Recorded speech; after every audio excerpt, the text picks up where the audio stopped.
إن الحمد لله نحمده ونستعينه ونستغفره ونعوذ بالله من شرور أنفسنا ومن سيئات أعمالنا من يهده الله فلا مضل له ومن يضلل فلا هادي له وأشهد أن لا إله إلا الله وحده لا شريك له وأشهد أن محمدا عبده ورسوله أما بعد.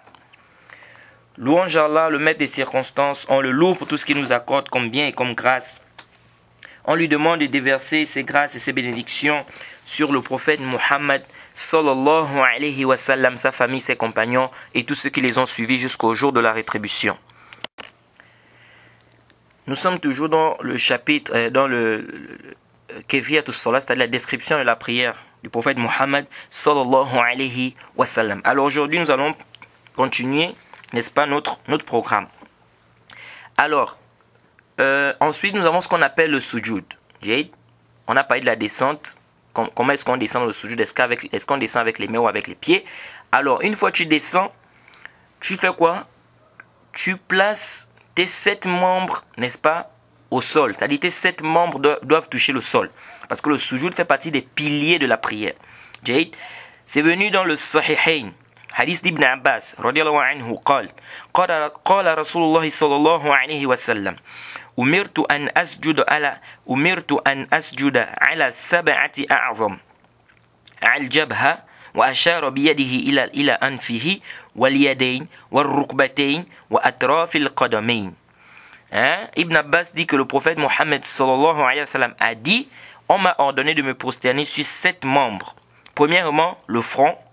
Il a fait signe au niveau de son nez. Les mains, ça fait combien? Ça fait 3. Les 2 genoux, ça fait combien? 5. Et enfin, les atraf al-qadamain, c'est-à-dire le bout des deux pieds, des 2 orteils. Des 2 pieds. Donc le bout des orteils. Ça fait 7. Donc les 7 membres-là doivent toucher le sol. Les 7 membres-là doivent toucher le sol. Le front, les 2 mains, n'est-ce pas, les 2 genoux, et puis le bout des doigts et des orteils, le bout des orteils. Ça fait 7. On remarque que beaucoup de gens font des erreurs quand ils font le sujoud. Qu'est-ce qui se passe? Vous allez voir des gens quand ils font le sujoud, vous regardez ses pieds derrière, ils soulèvent les pieds. Ils soulèvent quoi? Ils soulèvent les pieds. D'autres, ils prennent le pied droit, ils mettent ça sur le pied gauche. Ou bien ils prennent le pied gauche, ils mettent ça sur le pied droit. Et pourtant, il y a le sujoud. Ça, si quelqu'un fait un sujoud comme ça, c'est-à-dire il soulève les pieds du début à la fin, sa prière n'est pas acceptée. Salatuhu batila. Sa prière est quoi? Elle est batila, c'est-à-dire elle est nulle. Pourquoi? Parce que ici, ça fait partie des piliers. Tous tes membres, les 7 membres qu'on a cités là, doivent toucher le sol. Donc quand toi tu fais le sujoud, tu soulèves les pieds, c'est une erreur ça. Donc il faut quoi? Il faut que les 7 membres touchent le sol. Alors, les savants divergeaient sur le nez. Le nez. Est-ce que le nez doit nécessairement toucher le sol, oui ou non? Ça, c'est un khilaf, c'est une divergence des savants. Certains savants ont dit le nez c'est pas nécessaire que le nez touche le sol. Pourquoi? Parce qu'ils disent qu'il n'y a pas un dalil qui vient spécifier quoi? Que si le nez n'a pas touché le sol, la prière est nulle. Deuxièmement, ils disent le front et le nez, c'est un seul membre. Donc si j'ai déjà fait toucher le sol, ça suffit. Et aussi, je profite à rappeler que ici, là, dire que non, le nez, quand on dit que le nez et le front font un seul membre, cela voudrait dire quoi? Que le nez, on peut se prosterner juste sur le nez et le front ne touche pas le sol. Ça là, c'est pas sahih. Dire qu'on peut juste mettre le nez sans le front, ça c'est batil. Mais les savants divergent. Est-ce que si le nez n'a pas touché le sol, la prière est sahiha ou pas? Certains savants ont dit la prière est valide, d'autres ont dit la prière n'est pas valide. Déjà, ce qui est sûr, ce qu'il faut retenir, c'est que le prophète Mohammed sallallahu alayhi wa sallam, lorsqu'il faisait le sujoud, son nez touchait le front, son nez touchait le sol. Ça au moins c'est venu, c'est sahih. Parce que c'est venu dans le Bukhari, dans le Sahih al-Bukhari, que le prophète Mohammed, c'était la nuit du destin. Le prophète a prié dans la mosquée, il y avait la pluie. Et le rapporteur dit, lorsque le prophète s'est levé du sujoud, on voyait quoi? La boue au niveau du nez du prophète. La boue du sol, c'était au niveau du du nez du prophète. Ça montre quoi? Ça montre que le nez du prophète touchait le sol, puisqu'il y avait la boue. Et le rapporteur dit que lorsque le prophète s'est levé, on a vu quoi? On a vu là, la boue au niveau du nez. Donc ça prouve clairement que le prophète, son nez touchait le sol. Ça, il n'y a pas de débat.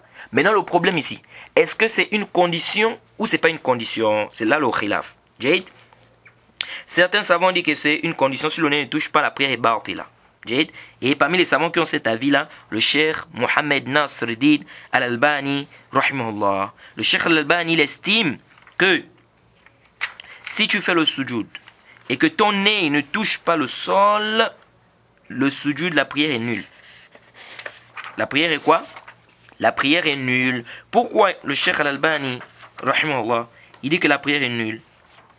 Tout simplement parce que c'est venu dans un hadith qui a été rapporté par l'imam Ad-Daraqutni. Hadith d'Ibn Abbas, radiyallahu anhu, qal, et le Hakim aussi, que le prophète Mohammed sallallahu alayhi wa sallam a dit: La tuqbal salat, la yamas fiha al-anf, ma yamas al-jabinu, ou al-jabina. Que le prophète Mohammed sallallahu alayhi wa sallam a dit: on n'accepte pas la prière de celui dont le nez ne touche pas le sol de la même manière que son front touche le sol. Jade, la prière n'est pas acceptée. Donc le cheikh Al-Albani, rahimahullah, il dit quoi? Il dit ici, ça prouve clairement quoi? Que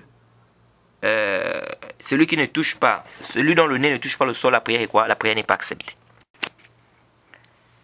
Alors ce hadith de Ibn Abbas, où le prophète dit que, où on dit que le prophète a dit que celui dont le nez ne touche pas le sol de la même manière que son front touche le sol, la prière n'est pas acceptée. C'est un hadith dont le cheikh Al-Albani, dans son livre Sifat al-Salah, le asl du livre, il a dit quoi? Que c'était rapporté min tariq Harb ibn Maymoun. فقال الشيخ الألباني إسناده الصحيح. Il a dit sa chaîne de transmission authentique. Donc il dit إسناده الصحيح. ثم قال ثم تنبهت فإذا حرب ابن ميمون هذا الضعيف. Vous voyez? Donc le cheikh Al-Albani, il a authentifié le hadith là dans un chemin. C'est-à-dire c'est venu dans un chemin où il y a un rapporteur qui s'appelle Harb ibn Maymoun. Le cheikh Al-Albani a dit la chaîne de transmission authentique. Mais après, qu'est-ce que le cheikh Al-Albani dit? Il dit Summa tanabbahtu. Il dit puis j'ai fait attention. Le Harb ibn Maymoun qui est dans le hadith, c'est le rapporteur qui est faible. Parce qu'on a deux Harb ibn Maymoun. Nous avons Harb ibn Maymoun, le grand, Al-Ansari, qui est un siqa. Et on a Harb ibn Maymoun, Al-Abdi, qui est le petit, qui est lui, il est matrouk, il est da'if. Il est faible. Alors, le cheikh Al-Albani, quand il l'a authentifié, il pensait que c'était Harb ibn Maymoun, le siqa, le rapporteur digne de confiance. Or, c'était le da'if. C'est pourquoi après, il dit la chaîne de transmission authentique, il dit Summa tanabbahtu. Puis j'ai fait attention. Le Harb ibn Maymoun qui est dans le hadith ici, c'est le rapporteur qui est faible. Alors il a fait cette chaîne de transmission. Jade. Alors ce hadith, il y a une divergence au niveau d'un rapporteur qui s'appelle Ikrima. Jade. Asim ibn Ahwal, lui il a rapporté ça, mursal. Et Khalid al-Hazza, lui il est venu la rapporter ça, mawsoul. Jade. Mais ici là, la version qui est venue rapporter, le hadith qui a été rapporté mursal, on a déjà dit le mursal, c'est un hadith qui est rapporté par un tabi'i qui rapporte ça directement du prophète sans mentionner le rapporteur intermédiaire entre lui et le prophète. La version qui rapporte directement du prophète là, de Asim ibn Ahwal là, c'est daïf. Pourquoi? Parce qu'il y a Harb ibn Maymoun à l'intérieur qui est matrouk. Donc, même s'il contredit ou il ne contredit pas ici, ça ne sert à rien. C'est pourquoi l'imam Tirmizi a dit al-mursal as-sah. Jade. Mais as-sah par rapport à quoi? Par rapport à d'autres versions. Jade.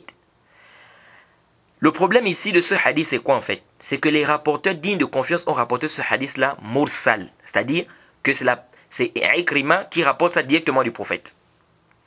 Mais le cheikh Al-Albani, il a authentifié ça. Pourquoi? Il a d'abord amené la version de Harb ibn Maymoun là, Jade, qu'on a parlé tout à l'heure, dans le silsilat hadith as-sahih. Il a dit وَهَذَا إِسْنَادُهُ ضَعِيفٌ جِدًّا. Il dit cette chaîne de transmission elle est très faible. Alors que dans le Sifat al-Salah, le asl, c'est-à-dire l'origine du Sifat al-Salah, il avait dit quoi? Il avait dit Isnaduhu sahih. Mais après, il s'est rendu compte qu'en fait, c'est daïf parce que le rapporteur qui est à l'intérieur, c'est le daïf. Parce qu'il y a deux Harb ibn Maymoun. Mais le cheikh Al-Albani, qu'est-ce qu'il dit après? Il a authentifié le hadith, mais d'une autre chaîne de transmission. De Ikrima an Ibn Abbas. Ani Nabi sallallahu alayhi wa sallam. Puis il a rapporté, Cheikh Al-Albani il a cité les savants qui ont rendu ce hadith da'if, parmi eux l'imam Bayhaqi, l'imam Ad-Daraqutni, l'imam Tirmizi. Mais après il a dit quoi? Il dit وصح عندي الحديث من طريق سلم ابن قتيبة وهو صدوق pardon من رجال البخاري. Le Cheikh Al-Albani dit mais moi chez moi le hadith est authentique. Pourquoi? Parce que c'est venu dans une autre chaîne de transmission de Salm ibn Qutayba. Et c'est un rapporteur qui est Sadouk, c'est-à-dire c'est pas un menteur. Sadouk ça veut dire qu'il n'est pas menteur, mais il a un petit problème au niveau de quoi? De dopt, n'est-ce pas? De sa capacité de mémorisation. C'est un petit problème, mais qui n'empiète pas. Parce que lorsqu'on a un rapporteur qui est Sadouk, dans la chaîne de transmission est Hassan, donc le hadith authentique. Il dit donc, c'est venu min tariq Salm ibn Qutayba, qui rapporte de Shu'ba, n'est-ce pas? Et Sufyan al-Thawri aussi. Il rapporte ça de Asim, عن إكرمة عن ابن عباس عن النبي صلى الله عليه وسلم. Puis il a cité quoi? Il a cité la parole. Mais il a ramené la parole de le fils de l'imam Abi Daoud, hein? Qui est Abdullah ibn Sulaiman. Il dit, n'a rapporté ce hadith là de Shu'ba et de Sufyan mawsoulan illa Salm ibn Qutayba. Est-ce que vous suivez ici? C'est-à-dire que le fils de l'imam Abi Daoud dit quoi? Il dit ce hadith là n'a rapporté cela de Sufyan et puis de Shu'ba que qui? Que Salm ibn Qutayba. Il est le seul de tous les étudiants de Sufyan, de tous les étudiants de Shu'ba, personne n'a rapporté le hadith mawsoulan, c'est-à-dire jusqu'au prophète en fait, que c'est le prophète qui a eu à dire ça. Tous ceux qui ont rapporté, ils ont rapporté ça, que c'est la parole d'Ikrima, qui est un tabi'i. C'est-à-dire c'est le tabi'i qui a dit que celui qui dont le nez ne touche pas le sol, sa prière n'est pas acceptée. C'est pas le prophète qui a eu à dire. Par contre, Salm ibn Qutayba, il est le seul qui a rapporté de Sufyan al-Thawri et de Shu'ba, il est le seul qui a rapporté ça jusqu'au prophète, que c'est le prophète qui a eu à dire ça. Est-ce que vous suivez ici? Suivez attentivement parce que c'est très important ce qu'on est en train d'expliquer là. Parce que de là on dépend, c'est-à-dire de là repose l'adoration de quelqu'un. C'est de l'authenticité de ce hadith ou de la faiblesse de ce hadith, on va savoir si la prière de quelqu'un est nulle ou bien c'est pas nul. Donc, pardon. Donc ici vous voyez bien qu'il y a un problème. Parce que les étudiants de Sufyan al-Thawri, de Shu'ba, ce sont des huffaz. Ils ont tous rapporté le hadith mursal, c'est-à-dire an Asim, an Ikrima, min qawlihi, c'est-à-dire c'est la parole d'Ikrima. Et les rapporteurs dignes de confiance ont rapporté ça aussi de Asim de Ikrima. Seul Salm ibn Qutayba, il est le seul qui est de tous les étudiants de Sufyan et de Shu'ba, il est le seul qui a amené ça, cette parole-là jusqu'au prophète, c'est-à-dire le prophète a eu à dire. Et donc, là il y a un problème. C'est pourquoi beaucoup de savants disent quoi? Que cette version est chaz. Hein, la version qui dit que c'est le prophète qui a eu à dire, c'est chaz. Pourquoi? C'est-à-dire c'est un hadith marginal, c'est daïf. Pourquoi? Parce que de tous les étudiants, comment se fait-il qu'il est le seul? Ils ont rapporté tous le même hadith. C'est le même hadith, il faut faire attention. Ils ont rapporté tous le même hadith. Comment se fait-il qu'ici, tous ont compris que c'est la parole d'Ikrima, et lui, il est le seul qui a compris que non, c'est la parole du prophète? Donc il y a un problème. C'est pourquoi beaucoup vont vous dire que soit c'est munkar, soit c'est shaz, parce que beaucoup disent que Salm ibn Qutayba en plus, le problème c'était que Salm ibn Qutayba là, il est sadouk. Sadouk ça veut dire quoi? Sadouk comme on a dit, ça veut dire qu'il a un petit problème au niveau de quoi? De sa capacité de mémorisation. Donc le fait qu'il ait un petit problème, même si on a dit que quand quelqu'un rapporte le sadouk, on prend son hadith parce que c'est Hassan. Mais le fait même encore qu'il soit sadouk, ça nous montre encore ici que vraiment c'est celui qui s'est trompé ici. Que c'est la parole d'Ikrima, c'est pas la parole de qui? Du prophète Mohammed sallallahu alayhi wa sallam. Mais qu'est-ce que le Cheikh Al-Albani dit? Cheikh Al-Albani dit Lam yatafarrad Salm ibn Qutayba fi hadha al-hadith. Il dit Salm ibn Qutayba n'est pas le seul qui a rapporté ce hadith. Hein? Il dit il y a d'autres qui ont rapporté ce hadith tels que Dahhak, ou bien il y a un qui a rapporté ce hadith là qui s'appelle Dahhak ibn Hamra. Il a rapporté ça de Asim al-Bajali an Ikrima an Asim an Ibn Abbas. Plutôt Asim al-Bajali an Ikrima an Ibn Abbas an Nabi sallallahu alayhi wa sallam. Faut faire attention ici. On a deux personnes qui s'appellent Asim ici. On a Asim al-Ahwal, pardon. Et on a Asim al-Bajali.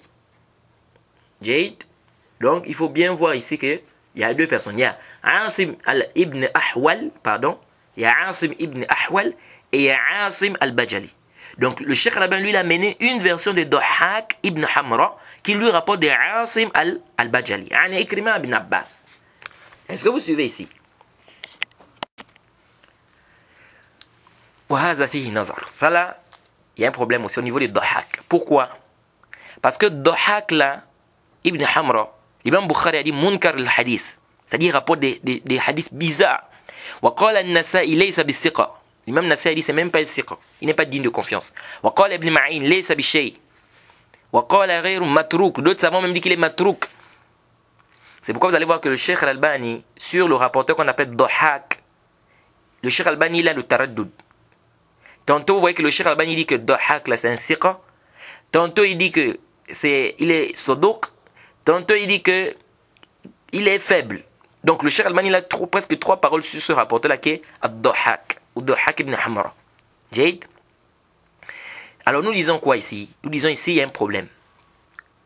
C'est que est-ce que la version de Dhahhak là, ça peut venir renforcer la version de Salm ibn Qutayba? Haza laysa bis-sahih. Ça ne peut pas renforcer. Limaza, pourquoi?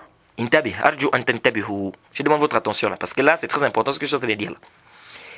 Pourquoi? Parce que Dhahhak, ce Dhahhak là, même si l'imam Ad-Daraqutni il a dit il est mu'tabar, mais les savants qui ont fait le jarh sur lui, ils ont fait un jarh mufassar qui est shadid. Alors le fait qu'ils fassent un jarh mufassar ou bien un jarh qui est shadid, c'est-à-dire une critique qui est très dure sur lui, ça montre qu'ils ont bien regardé, n'est-ce pas, les hadiths qu'ils rapportent. Est-ce que vous suivez? Et donc là, on va faire précéder la parole des savants qui ont fait le jarh, qui ont fait la critique. Et donc là, la critique détaillée va prévaloir sur cet éloge-là, où que l'imam Daraqutni a dit qu'il est mu'tabar, on peut le considérer. Jade. Et en plus, même si on disait que Dhahhak là, c'est un rapporteur qui est saduq, c'est-à-dire on peut prendre son hadith. Jade, il y a un problème toujours. Pourquoi? Parce que lui, il rapporte ça de Asim al-Bajali. Et Asim al-Bajali, lui, il a rapporté ça mawsoulan. C'est-à-dire jusqu'au prophète. Mais Asim al-Bajali vient contredire Asim al-Ahwal, qui est un thiqa. Alors que Asim al-Bajali, lui, il est saduq. Est-ce que vous voyez? C'est-à-dire il est moins fort que Asim al-Ahwal. Et donc, de là, on va dire quoi? Que la version de Asim al-Bajali, c'est Shadhun ou Shadza. Je ne sais pas si vous suivez ici. Ça ne peut pas venir renforcer la version, c'est-à-dire la version de Dhahhak là, ne peut pas venir renforcer la version de Salm ibn Qutayba. Pourquoi? Parce que c'est Shadh. Comment le Shadh va venir renforcer une version qui est Mursal? Est-ce que vous suivez un peu? Donc le Shadh ne peut pas se renforcer parce que le Shadh, on a déjà dit que c'est quoi? C'est une erreur. C'est une erreur. C'est-à-dire ça n'a pas de... Comme on dit une erreur, c'est-à-dire ça n'existe pas en fait, sauf dans la tête de qui? Du rapporteur. Donc ça ne peut pas se renforcer. Est-ce que vous voyez? Il faut bien faire attention ici. Donc la version de Asim al-Ahwal, ça contredit la version de qui? De Asim al-Bajali. Asim al-Bajali il a rapporté ça mawsoulan jusqu'au prophète. Et Asim al-Ahwal il a rapporté ça mursal. Donc on ne peut pas renforcer ça et ça. Est-ce que vous voyez? Parce que déjà la version de Asim al-Bajali là, c'est quoi? C'est Shaz. Donc si c'est Shaz, puisqu'il a contredit qui? Asim al-Ahwal. Alors s'il a contredit Asim al-Ahwal, ça veut dire quoi? Ça veut dire que c'est Shaz, parce que Asim al-Ahwal, il est digne de confiance. Il est plus digne de confiance que qui? Que Asim al-Bajali. Donc ici on retient quoi? Que la version de Dhahhak ibn Hamra ici, ça ne peut pas venir renforcer la version de Salm ibn Qutayba, parce que la version de Salm ibn Qutayba ici c'est Shaz. Et donc ça ne peut pas renforcer cette version. Parce que le Shaz, comme on a dit, c'est une erreur. Ça veut dire que ça n'existe même pas. Donc, ce qui est juste, Wallahu ta'ala a'lam, c'est que ce hadith qui dit que si celui qui ne touche, dont le front ne touche pas le sol, sa prière n'est pas, dont le nez ne touche pas le sol, sa prière n'est pas valide. C'est la parole d'Ikrima. Ce n'est pas la parole du prophète Mohammed sallallahu alayhi wa sallam. Comme l'a bien détaillé les grands savants des hadiths. Wallahu ta'ala a'lam. Mais on reste toujours à dire ceci, que il faut que le front touche, il faut que le nez touche le sol. Pourquoi? Parce que le prophète Mohammed sallallahu alayhi wa sallam, lorsqu'il priait, le nez touchait le front. Jade. Donc, comme je vous l'ai dit ici, le prophète, dans le hadith de Bukhari, son nez touchait le sol. Jade. Alors, un autre problème aussi, c'est sur le hadith là. On m'a ordonné de se prosterner sur 7 membres. On a dit qu'il a fait signe au niveau de son nez. Qui a fait signe au niveau du nez? Ça, c'est un long khilaf aussi là-bas, entre les savants des hadiths. Beaucoup des savants des hadiths, tels que l'imam Bayhaqi et bien d'autres, ils ont dit, celui qui a fait signe ici, c'est Taous. C'est le tabi'i qui s'appelle Taous. Ce n'est pas le prophète Mohammed sallallahu alayhi wa sallam. Ce n'est pas parce que Taous, c'est le fils de Taous qui rapporte ça de Taous. Qui lui rapporte de qui? Ibn Abbas. Donc ils disent ici, non, ce n'est pas quoi? Ce n'est pas le prophète qui a fait signe au niveau du nez, mais c'est plutôt qui? C'est plutôt Taous qui est le tabi'i. Donc ça c'est aussi un long khilaf là-bas dans le ilm al-ilal. Nous on va pas rentrer là-dedans. Ce qu'on retient seulement ici c'est quoi? C'est que pour sortir du khilaf, pour sortir de la divergence, lorsque tu te prosternes, fais en sorte que ton nez touche le sol. Et surtout qu'il a été prouvé que le prophète Mohammed sallallahu alayhi wa sallam le faisait. Donc tu fais le sujoud. Ensuite tu reviens, tu t'assois. Et aussi ici, tu dois être bien apaisé dans l'assise. Parce qu'il y a l'imam Malik et l'imam Abu Hanifa qui ont dit, si quelqu'un fait le sujoud, il fait le sujoud, il ne revient pas totalement, c'est-à-dire il met le front au sol une fois, après il lève un peu la tête, il remet encore le sol, son sujoud est valide. Mais ça, c'est une parole qui n'est pas acceptée. Ça vient contredire comment les textes, c'est comment une parole qui est fausse. Tu dois faire le sujoud correctement, tu reviens, tu t'assois d'abord bien. Ensuite, tu repars au sujoud. Quand on fait des dire qu'il va juste mettre la tête au sol, après il soulève un peu la tête, il remet encore au sol, ça, son sujoud est valide, ça là, les sabis sahih. Et c'est aussi venu dans un hadith de Abdullah ibn Zubair, où il dit que que le prophète levait ses mains lorsqu'il allait au sujoud, et lorsqu'il levait sa tête du sujoud. Comment comprendre? Alors qu'on a vu, si je ne m'abuse, le hadith de Ibn Omar, où il dit ma kana yarfa yadayhi hina yasjud wa hina yarfa ra'sahu min ar-ruku', qui ne faisait pas min as-sujud, pardon, il ne levait pas les mains lorsqu'il revenait du sujud, ni lorsque quoi, il levait sa tête du sujud. Comment on va comprendre? Le Cheikh Al-Albani dit al-musbit muqaddam ala an-nafi. On va faire précéder l'affirmation sur l'infirmation. Pourquoi? Parce que celui qui a dit qu'il ne levait pas les mains, bien évidemment, c'est aussi un long khilaf sur l'authenticité du hadith. Bref, il dit celui qui a dit qu'il ne levait pas les mains, il a dit ce qu'il a vu. Et celui qui a dit que le prophète levait les mains, lui ici, il a dit ce qu'il a vu. Et donc celui qui affirme est un argument contre celui qui infirme. Ça aussi c'est très important de comprendre cela. Donc ça c'est au niveau de l'assise. Ensuite tu vas t'asseoir pour faire ce qu'on appelle le tashahhud. Tu vas t'asseoir pour faire ce qu'on appelle le tashahhud. Alors le tashahhud, c'est une obligation, c'est obligatoire. Parce que le prophète Mohammed sallallahu alayhi wa sallam, il a ordonné ça à celui qui avait mal fait sa prière. Il dit iza jalasta fi wasati salat fatma'in. Et le prophète lui a dit, lorsque tu t'assois au milieu de ta prière, sois apaisé. Fais le iftirash, ensuite il a dit thumma tashahhad. Puis fais le tashahhud, c'est l'ordre ici. Donc le tashahhud, c'est une obligation. Jade. Et le tashahhud, ça c'est limite à quoi? Tu dis at-tahiyatu lillah wa salawat wa tayyibat, assalamu alayka ayyuhan nabi, assalamu alayna wa ala ibadillahi salihin, ashhadu an la ilaha illallah wa ashhadu anna muhammadan abduhu wa rasuluhu. Jade. Ça c'est le tashahhud. Ça s'arrête là. Abduhu wa rasuluhu. C'est là où ça s'arrête. Et je profite à rappeler que dans le tashahhud, il n'y a pas de bismillah à mettre au début. Parce qu'il y a des gens, quand ils font le tashahhud, ils disent bismillah wa at-tahiyatu lillah. Il n'y a pas bismillah au début. Ça c'est des bid'a. Il n'y a pas aussi sayyidana.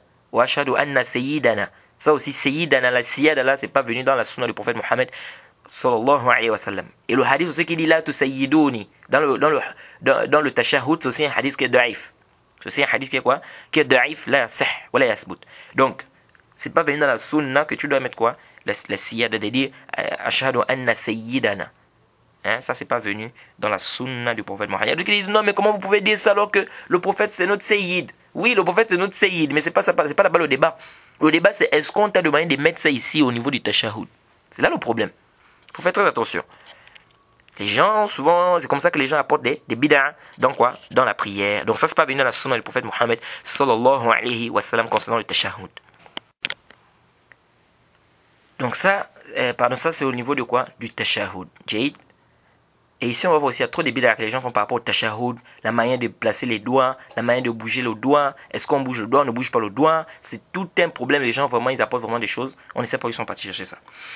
On va détailler tout ça, Inch'Allah. Bref, après le tashahhud, il y a ce qu'on appelle la prière sur le prophète Mohammed sallallahu alayhi wa sallam. Déjà, il faut rappeler que les savants ont divergé sur le premier tashahhud. Est-ce que le premier tashahhud, on peut prier sur le prophète, oui ou non? Ce qui est juste, c'est qu'on peut prier sur le prophète Mohammed sallallahu alayhi wa sallam. Parce que quand vous regardez tous les hadiths qui sont venus parler de la prière du prophète, ça ne nous dit pas à quel moment on doit faire ça. Est-ce que c'est le premier tashahhud ou c'est le dernier tashahhud? Donc ce qui est juste, c'est l'avis de l'imam Shafi'i, rahimahullah, et le Cheikh Al-Albani aussi de cet avis, qu'on peut prier sur le prophète même au premier tashahhud, comme au deuxième tashahhud. Pourquoi? Parce qu'il y a peine dalil qui vient nous faire le tafriq. Celui qui viendra dire non, la prière du prophète, on ne doit faire ça qu'au dernier tashahhud, il faut qu'il ramène un dalil. Il n'y a pas un dalil. Et même encore un dalil, le prophète a dit Iza qa'ada fi kulli raka'atayn. Lorsque l'un d'entre vous s'assoit dans chaque deux raka'as. Le prophète a dit quoi? Il dit At-tahiyatu lillah wa salawat wa tayyibat jusqu'à la fin. Ensuite, le prophète dit qu'il choisisse une invocation qu'il veut. À la fin du hadith, le prophète a dit qu'il choisisse une invocation qu'il veut. Vous voyez dans les Sunan Abi Daoud et bien d'autres. C'est un hadith authentique. Donc ici, l'invocation que je veux, donc je peux prier sur le prophète. Et le Cheikh Al-Albani aussi appuyé sur un hadith concernant la prière de nuit. Qui est venu dans le Sahih Muslim, le hadith de Aïcha, où le prophète a prié sur lui, n'est-ce pas, sur lui-même. Il a fait, je pense, 9 rakats si je ne m'abuse. Et je pense au 8e, si je ne me trompe pas, il a fait la prière sur lui-même et au 9e, il a encore prié. Cheikh Al-Albani a dit, ça montre ici que la prière du prophète n'est pas juste restreinte au dernier tashahhud. Jade.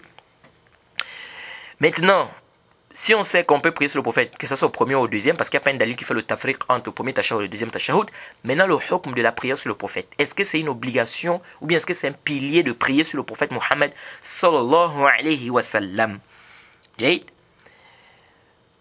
Déjà, pourquoi on dit que le tashahhud, le premier tashahhud, bien le tashahhud, c'est une obligation? Parce que le prophète a délaissé le premier tashahhud, dans le Sahihain, il a oublié, il s'est levé et il n'a pas ramené le tashahhud. Il n'a pas ramené le tashahhud, il a juste fait la prosternation de distraction. Donc ça prouve quoi? Ça prouve que le tashahhud n'est pas un pilier. Parce que c'était un pilier, le prophète devait ramener ça d'abord. Et on avait déjà détaillé concernant quoi? Concernant l'obligation du tashahhud. Et on avait dit que le tashahhud, c'est venu, le prophète a ordonné ça à celui qui avait mal fait sa prière, le premier tashahhud. Et on a dit par rapport au deuxième tashahhud, nous avons un dalil qui est général, qui nous dit que le tashahhud est, comme Ibn Mas'ud a dit quoi? Avant qu'on ne nous oblige le tashahhud. Donc ça montre ici que c'est général le tashahhud, que ça soit au premier ou au deuxième. On n'a pas un dalil clair qui nous montre ici que le tashahhud n'est pas une obligation, dans le sens où le hadith de celui qui avait mal fait sa prière, on ne sait pas si c'est venu avant ou après, on a déjà détaillé ça. Bref, dans le tashahhud c'est obligatoire, que ça soit le premier ou le deuxième. Maintenant ici, la prière sur le prophète. Prier sur le prophète Mohammed sallallahu alayhi wa sallam, est-ce que c'est une obligation ou est-ce que c'est un pilier? Déjà, Allah subhanahu wa ta'ala a dit dans le Coran Inna Allaha wa malaikatahu yusalluna ala nabi ya ayyuhalladhina amanu sallu alayhi wa sallimu taslima. Allah dit dans le Coran, certes, Allah, les anges, n'est-ce pas, prient sur le prophète. Oh, vous qui avez cru, priez sur le prophète. Jade, priez ou adressez-lui vos salutations. Priez sur le prophète. Jade. Donc, priez sur le prophète. C'est un ordre. L'ordre implique l'obligation. Maintenant, les savants divergent ici. Est-ce que l'ordre implique la répétition, oui ou non? Ça, c'est dans les usul al-fiqh, dans les fondements de la jurisprudence islamique. Lorsqu'un ordre arrive, est-ce que ça veut dire ici que ça implique la répétition? C'est-à-dire, je dois répéter cet ordre, cette chose-là, ou bien il suffit que je fasse ça une fois dans ma vie, ça suffit. Jade. Ici, on dit, ce qui est juste, c'est que l'ordre n'implique pas la répétition. Si on a un ordre, ça veut dire ici que si tu fais ça une seule fois dans ta vie, ça suffit. Sauf que, si on a des dalils qui montrent que cet ordre-là doit être répété, alors à ce moment-là, on doit répéter ça. Par exemple, les 5 prières, on a des dalils qui montrent qu'on doit répéter les 5 prières-là, chaque jour. Donc ici, on dit, l'ordre-là veut dire quoi? Que ça doit être répété. Jade. C'est la même chose ici. Et le dalil qui vient prouver ça, c'est quoi? C'est le hadith de celui qui avait posé la question au prophète sur le hajj. Il a demandé au prophète que est-ce que l'ordre ici, quand Allah a ordonné qu'on fasse le hajj, c'est chaque année? Le prophète s'est tué. Après, il a dit quoi? Si j'avais dit oui, ça devait être obligatoire chaque année. Donc ça nous montre quoi? Ça nous montre que l'ordre implique l'obligation une seule fois. Par contre, si on a des dalils qui montrent que ça doit être répété, on doit répéter cela. Donc ici, la prière sur le prophète, Quand on voit le texte, ça devait montrer, ça, normalement, zahir, c'est que ça montre que c'est une seule fois, ça suffit. Mais on a des dalils qui nous prouvent qu'on peut répéter la prière sur le prophète. Comme le hadith sur le prophète dit, Man salla alayhi salatan wahida sallallahu alayhi biha ashar. Celui qui prie sur moi une seule fois, Allah prie sur lui 10 fois. Donc ça montre on doit répéter. Ça c'est un. Le prophète aussi a demandé de faire beaucoup de prières sur lui le jour du vendredi. Donc ça montre qu'on doit répéter. Et aussi, ça a été rapporté le hadith de Ali ibn Abi Talib, Inda Tirmizi, dans le Sunan Tirmizi, hadith authentique par le Cheikh Al-Albani et bien d'autres. Anna Nabiyya sallallahu alayhi wa sallam qala Al-Bakhil man zukirtu indahu wa lam yusalli alayhi. En fait, a dit l'avare, c'est celui dont on cite mon nom auprès de lui et il n'est pris pas sur moi. Il n'est pris pas sur moi. Et c'est aussi venu dans le Bukhari a rapporté dans son livre Adab Mufrad, n'est-ce pas, que le prophète Mohammed sallallahu alayhi wa sallam, il est en train de monter sur le mimbar et il disait Amin, Amin, Amin. Les compagnons lui ont demandé pourquoi. Et il a expliqué que Jibril est venu lui dire que Rarima an fi mri'in zukirta indahu wa lam yusalli alayk. Qul Amin, faqultu Amin. Jibril a fait une invocation, il a dit malheur à celui-là dont on va citer son nom auprès de lui et il n'est pris pas sur toi. Et il a cité 3 choses. Il a aussi parlé de le pèlerin, celui dont les parents vont vieillir auprès de lui et ce n'est pas une cause pour lui qu'il rentre au paradis. Malheur à lui. Ou celui qui va rencontrer le ramadan, qui va gêner ou bien qui va assister au mois du ramadan et Allah ne va pas lui pardonner ses péchés. Donc ceux-là, Jibril a dit quoi? Malheur à eux. Et le prophète a fait quoi? Il a dit Amin. Il a dit oh Allah accepte. Donc beaucoup de savants tels que l'imam Tahawi, il dit c'est obligatoire si tu entends le nom du prophète. C'est-à-dire si on cite le nom du prophète, c'est obligatoire pour toi de faire quoi? De prier sur le prophète Mohammed sallallahu alayhi wa sallam. Il dit mais dans la prière, est-ce qu'on cite le nom du prophète? Non, c'est toi qui cites. Donc il dit ici que c'est pas obligatoire pour toi de prier sur le prophète Mohammed sallallahu alayhi wa sallam. Ce qui est obligatoire c'est quoi? C'est si on cite le nom du prophète et là tu dois faire quoi? Tu dois prier, tu dois dire sallallahu alayhi wa sallam. Mais ce qui est juste, c'est quoi? C'est que la prière du prophète dans le tashahhud, que ce soit le premier tashahhud ou le dernier tashahhud, ce n'est pas un pilier, ce n'est même pas obligatoire. Ce n'est pas obligatoire. Pourquoi? Tout simplement parce que on a notre règle. Le prophète Mohammed sallallahu alayhi wa sallam n'a pensé ça, celui qui avait mal fait ça, sa prière. Et le prophète lui a dit Iza fa'alta zalik faqad tammat salatuka. Si tu fais ce que je t'ai enseigné là, ta prière est complète. La prière est complète. Et là-dedans, le prophète ne lui a pas enseigné de prier sur lui. Il n'a pas dit, il faut prier sur moi. Donc ça montre clairement ici que la prière sur le prophète Mohammed sallallahu alayhi wa sallam, ce n'est pas quoi? Ce n'est pas une obligation. Certains ont pris par exemple le hadith où les compagnons disent au prophète, ô messager d'Allah, nous savons comment nous devons prier sur toi. Mais comment est-ce qu'on va prier sur toi dans la prière? Comment est-ce qu'on va prier sur toi dans la prière? Et le prophète a dit, vous dites, Allahumma salli ala Muhammad wa ala ali Muhammad kama sallaita ala Ibrahim jusqu'à la fin. Donc ils ont pris ça, ils ont dit, le prophète ici a dit, dites, c'est un ordre. Les compagnons ont demandé, ils ont dit, comment on va prier? Comment on va prier? On sait comment il faut prier pour toi ou comment on doit faire les salutations, mais comment on va faire la prière sur toi dans la prière, dans notre prière? Et le prophète a dit, dites, Allahumma salli ala Muhammad wa ala ali Muhammad kama sallaita ala Ibrahim wa ala ali Ibrahim innaka Hamidun Majid jusqu'à la fin. Ils ont pris ça comme des. Ils ont dit, le prophète a dit, dites, c'est un ordre. Et l'ordre implique l'obligation. Mais nous disons, hadha fihi nazar. Pourquoi? Parce que ça, c'est le amr bil kayfiyya. Hal amr bil kayfiyya, amr bi shay. C'est-à-dire, ça c'est la manière. C'est-à-dire, le prophète a ordonné la manière de faire. Est-ce que parce que le prophète ordonne la manière de faire, ça veut dire que cette chose est obligatoire? Non, pas du tout. Non, pas du tout. Si une personne vient aujourd'hui et te dit, ok, je dois te donner de l'argent. Mais je te donne de l'argent comment? Est-ce que je dois te donner ça, c'est-à-dire j'envoie ça par quelqu'un, ou bien j'attends quand tu viendras, je te remets ça? Tu dis, bon, envoie ça par quelqu'un. Est-ce que la manière, là, ça voudrait dire que c'est obligatoire pour lui de te donner l'argent? Est-ce que vous suivez? Est-ce que vous suivez un peu? C'est-à-dire ici, là, le prophète, ils ont demandé au prophète que comment on va prier sur toi? Le prophète a dit, faites comme ça. Est-ce que cela voudrait dire que la prière sur le prophète c'est obligatoire? Non. Cela voudrait plutôt dire ici que si tu pries sur le prophète, il faut prier comme il a dit là. Parce que c'est comme ça, il a ordonné. Mais ça ne voudrait pas dire que prier sur le prophète c'est quoi? C'est une obligation. Et même si on pouvait prendre ici que c'est quoi? Que c'est obligatoire. Mais on voit bien que ça n'a pas été cité dans le hadith de qui? De celui qui avait mal fait sa prière. Jade. Alors, certains savants, tels que le Cheikh Al-Albani,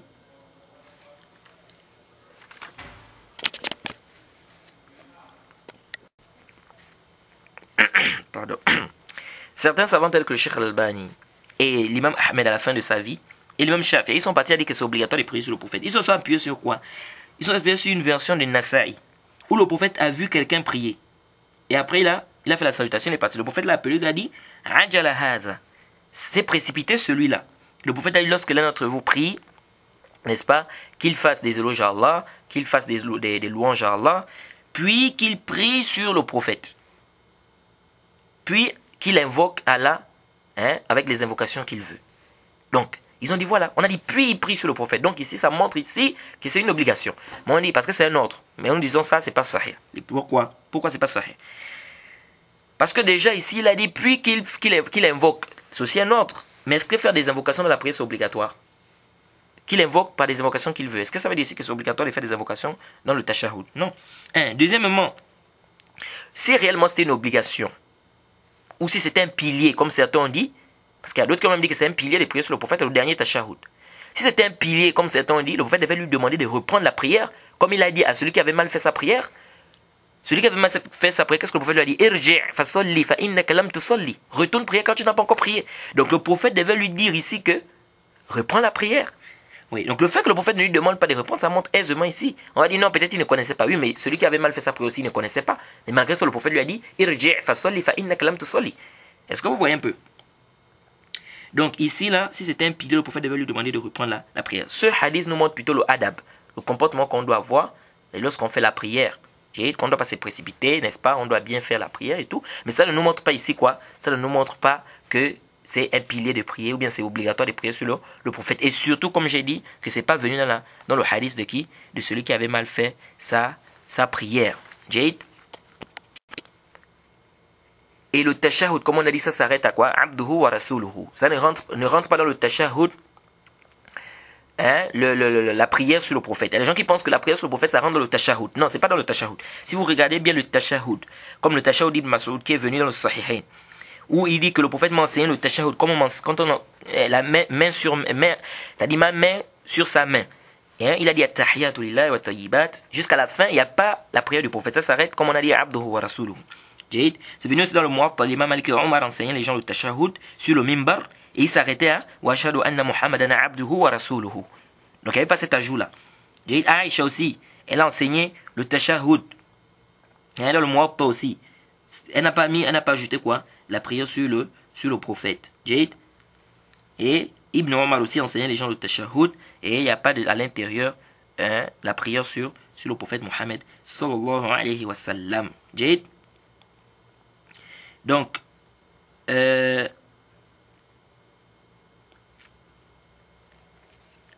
comme je vous l'ai dit ici, le tashahhud, la prière sur le prophète ne rentre pas. Tous les hadiths qui sont venus parler du tashahhud, si vous lisez bien, vous allez voir que ça s'arrête à quoi? Wa ashhadu anna Muhammadan abduhu wa rasuluhu. Donc la prière sur le prophète, le tashahhud ne rentre pas à l'intérieur. Le tashahhud ne rentre pas... pardon, qu'est-ce que j'ai dit même? La prière sur le prophète ne rentre pas dans le tashahhud, pardon. La prière sur le prophète, Mohammed sallallahu alayhi wa sallam, ne rentre pas dans le tashahhud. Donc le tashahhud, ça s'arrête à wa ashhadu anna Muhammadan abduhu wa rasuluhu. La prière sur le prophète, c'est autre chose, c'est une autre invocation là-bas. Jade, donc ça, il faut retenir cela. Une autre question dans le tashahhud. Est-ce qu'on doit dire at-tahiyatu lillahi wa salawatu wa tayyibat, assalamu alayka ayyuhan nabi, ou bien on a dit assalamu ala nabi? Vous voyez, ça c'est un khilaf des savants ici. Certains ont dit, comme le Cheikh Ibn Usaymin, rahimahullah, il dit, on doit dire assalamu alayka ayyuhan nabi, parce que c'est comme ça que le prophète enseigne ça à Ibn Mas'ud. Donc il dit que la paix soit sur toi, ô messager. D'autres savants comme le Cheikh Al-Albani disent non. On dit assalamu ala nabi, c'est-à-dire que la paix soit sur le prophète. On ne dit pas que la paix soit sur toi, ô messager d'Allah. Donc on enlève le toi là. Jade. Pourquoi Cheikh Al-Albani a dit ça? Il dit parce que c'est venu, ça a été rapporté de plusieurs compagnons. Ils ont dit quand le prophète était vivant, on disait assalamu alayka ayyuhan nabi. Mais lorsque le prophète est mort, on a enlevé ça. On a dit maintenant assalamu ala nabi.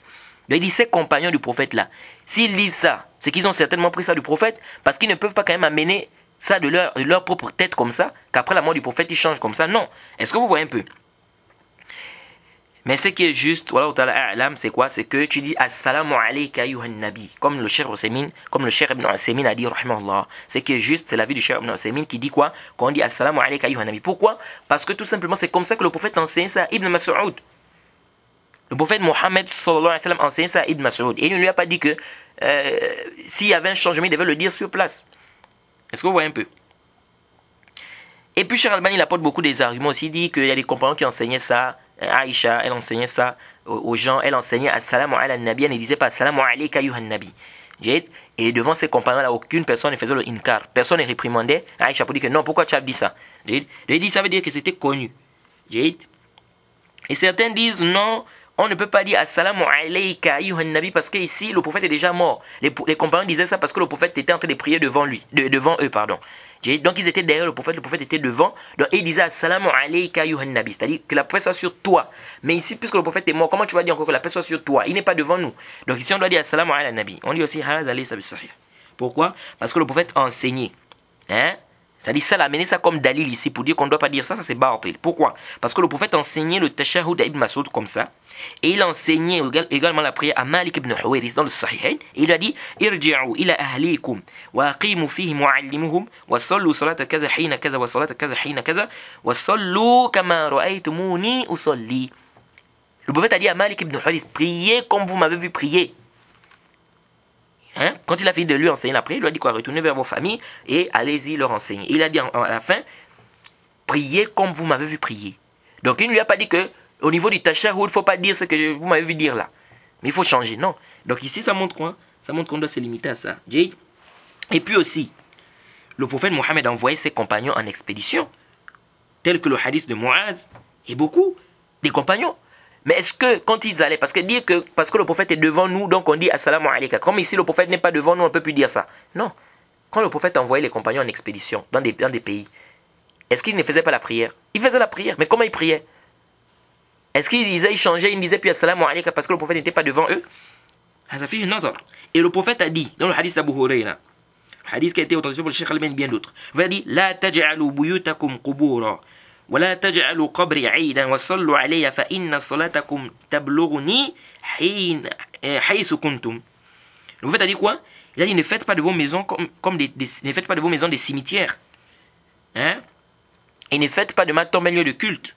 Et priez sur moi car votre prière me parvient où que vous soyez.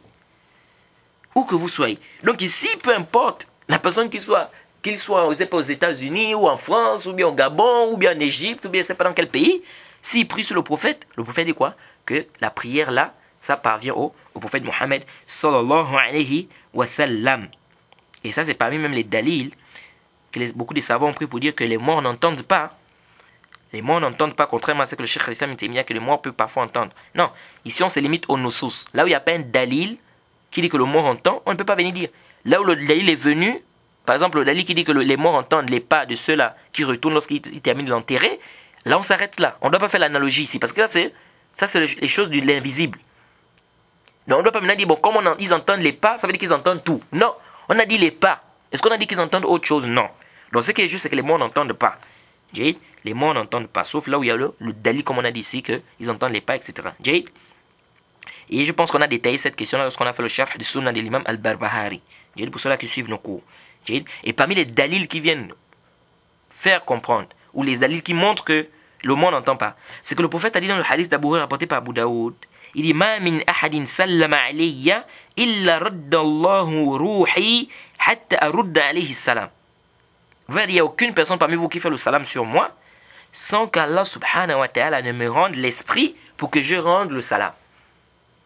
Il y a un frère qui m'a dit une fois, il pensait que quand on dit que le prophète rend le salam, c'est-à-dire que le prophète entend nos salams. Non, le prophète n'entend pas. Ici, c'est l'ange, comme le prophète a dit ici. D'abord, le prophète nous dit d'abord dans une version que les anges lui transmettent notre salam. Donc ça montre que le prophète n'entend pas le salam des gens. Et ici, le prophète dit que Allah va rendre son esprit pour qu'il rende le salam. Donc ça montre aisément ici quoi? Que le prophète n'entend pas. Maintenant, si le prophète Mohammed, qui est la meilleure des créatures, n'entend pas ce que nous on dit, ce sont les autres personnes, les autres morts qui vont entendre. Donc ce qui est juste, c'est quoi? C'est que le mort n'entend pas. Bref, Ici, là, donc, il n'y a pas à venir dire non, comme le prophète n'est pas devant nous, donc on peut plus dire que la paix soit sur toi. On doit maintenant dire que la paix soit sur le messager ou sur le prophète. Non. Ici, là, ça, là, ce n'est pas sahih. Donc, ce qui est juste, c'est que tu dis Assalamu alayka ayyuhan nabi. Et le Cheikh Ibn Usaymin, il était dur dans ça. À chaque fois, on lui posait la question, il dit non. Il dit, tu dois dire Assalamu alayka ayyuhan nabi. Parce que c'est comme ça que le prophète Mohammed sallallahu alayhi wa sallam a enseigné à Ibn Mas'ud. Jade. Alors, ça, c'est concernant le tashahhud. Jade. Maintenant, il y a aussi un problème, c'est l'assise. Parce qu'on a aussi un problème du doigt, on va parler de ça tout à l'heure. Je réserve ça, comme je vous l'ai dit, vers les derniers cours, parce qu'il faut vraiment, parce qu'il y a trop de problèmes sur cette masse de bouger le doigt dans la prière. C'est pourquoi il faut que je détaille ça vraiment bien pour que les gens comprennent. Parce qu'on entend déjà, oh non, Chaz, oh non, c'est pas Chaz, oh non, Chaz. Les gens sont embrouillés. Donc il faut que les gens puissent bien comprendre cette masse là. Jade. Mais avant ça, je disais que nous allons parler d'abord de la sifat julus, c'est-à-dire comment est-ce qu'on s'assoit dans la prière. Jade. Alors les savants ont divergé sur le fait de s'asseoir dans la prière. Certains savants ont dit, dans la prière, quand tu t'assois, tu ne fais que le tawarruk. Ça, c'est l'imam Malik. L'imam Malik, il dit, tu ne fais que le tawarruk. Le tawarruk, c'est quoi? C'est le fait de s'asseoir sur sa fesse gauche. Jade, tu fais rentrer le pied gauche sous, n'est-ce pas, le tibia du pied droit. Jade, et tu mets ton pied droit. Les orteils doivent être en direction de la qibla. Donc tu les places au sol. Comme ça, tu les places au sol, tranquillement comme ça. Donc le pied, tu t'assois, tu mets ta fesse gauche au sol, n'est-ce pas? Le pied gauche, tu le fais rentrer sous le tibia, n'est-ce pas? Et donc, le pied droit, il est quoi? Il est au sol, tendu, n'est-ce pas? Les orteils en direction de quoi? De la qibla. Ça, on appelle ça quoi? Le tawarruk. On appelle ça le tawarruk. Et nous avons ce qu'on appelle le iftirash. Le iftirash, c'est le fait de s'asseoir sur son pied gauche. Comme tout le monde fait d'ailleurs là. Hein? La manière qui est la plus répandue d'ailleurs, c'est ça. Lorsque tu t'assois sur le pied gauche et tu tends ton pied droit au sol, les orteils en direction de la qibla. Là, tu es assis sur le pied gauche. Ça, on appelle ça quoi? L'iftirash. Donc l'imam Malik lui dit le tawarruk. On doit faire le tawarruk à toutes les prières. Et on va voir qu'il y a plusieurs façons de faire le tawarruk. C'est que beaucoup de gens ne savent pas. Il y a des sunnans que les gens ignorent, qu'on doit faire revivre. Hein? Vous allez voir que quand on va parler du tawarruk ici, il y a des sufats, il y a des manières de s'asseoir qu'on ne voit jamais les gens faire. Ou très peu de personnes le font. Et pourtant, c'est venu dans la sunna authentique du prophète Mohammed sallallahu alayhi wa sallam. Bref, avant ça, je disais qu'il y a le tawarruk. L'imam Malik dit on fait le tawarruk partout. C'est-à-dire que ça soit au deuxième raka, que ça soit au troisième raka, que ça soit au quatrième raka, lorsque tu t'assois, tu fais l'iftirash. Le tawarruk, pardon. Donc c'est le fait, comme j'ai dit, s'asseoir, de mettre la fesse gauche au niveau du sol. L'imam Abu Hanifa lui dit non. Lui dit c'est l'iftirash partout. Partout on doit faire l'iftirash. Ils disent quoi?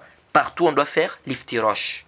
Donc que ça soit une prière de 2 rakas comme la prière des Fajr, ou bien la prière des Maghrib, tu fais après des Maghrib qui est 3 rakas, tu fais au deuxième raka tu fais l'iftirash. Au dernier raka, tu fais l'iftirash. Que ce soit des prières de 4 raka, tu fais l'iftirash aussi. Que ce soit au premier tashahhud ou bien au dernier tashahhud. Tu fais quoi? L'iftirash. Donc, chez l'imam Abu Hanifa, l'iftirash, c'est partout. Chez l'imam Malik, le tawarruk, c'est partout. Et l'imam Ahmed et l'imam Shafi'i, ils ont dit non. Nous, on fait la différence. Déjà, on va déjà dire que l'avis de l'imam Malik et l'avis de l'imam Abu Hanifa, là, ce n'est pas sahih. C'est une qawl qui est batil. Haza qawlun batil. Dire que l'iftirash, on ne fait pas si on prend l'avis de l'imam Malik qui dit qu'on ne fait pas l'iftirash, on fait seulement le tawarruk, haza qawlun batil. Si on prend aussi l'avis de l'imam Abu Hanifa qui dit qu'on ne fait pas le tawarruk, on fait seulement l'iftirash, haza qawlun batil. Pourquoi? Parce qu'on a des textes clairs où le prophète a fait l'iftirash et il a fait aussi le tawarruk. Donc on ne peut pas seulement dire qu'on fait seulement le tawarruk. Comment on ne peut pas seulement dire qu'on fait seulement l'iftirash? Alors, ce qui est juste, c'est l'avis de l'imam Ahmed et l'imam Shafi'i qui disent qu'on fait l'iftirash, on peut aussi faire le tawarruk. Mais le problème, c'est qu'ils ont divergé à quel moment on fait l'iftirash, à quel moment on fait le tawarruk. Ils sont d'accord qu'on fait l'iftirash lorsqu'on fait 2 rak'ah. Mais le problème ici, entre l'imam Shafi'i et l'imam Ahmed, c'est qu'ils ont divergé sur une prière à 2 rak'ah. C'est-à-dire une prière, en fait, où on n'a qu'un seul tashahhud, par exemple. Qu'est-ce que je dois faire?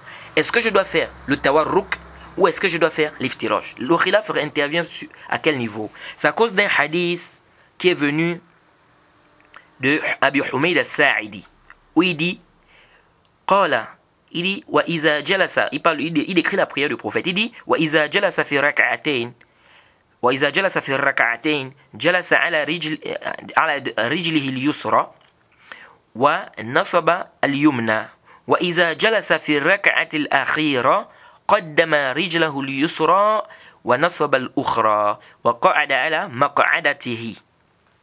Jayid. Alors, ils ont dit ici, c'est clair. On a dit lorsque le prophète s'asseyait au deuxième raka, il faisait le iftirash. Donc on a dit, il s'assoit sur le pied gauche. Et il tend son pied droit, les orteils en direction de la qibla. Okay? Donc les orteils sont pliés comme ça en direction de la qibla. Et lorsqu'il était au dernier raka, il faisait le tawarruk. Là, il s'asseyait, il mettait sa fesse au sol. Jay, là, il y a un problème. C'est là où ils ont divergé. Ils ont dit, on a dit lorsqu'il était au deuxième raka.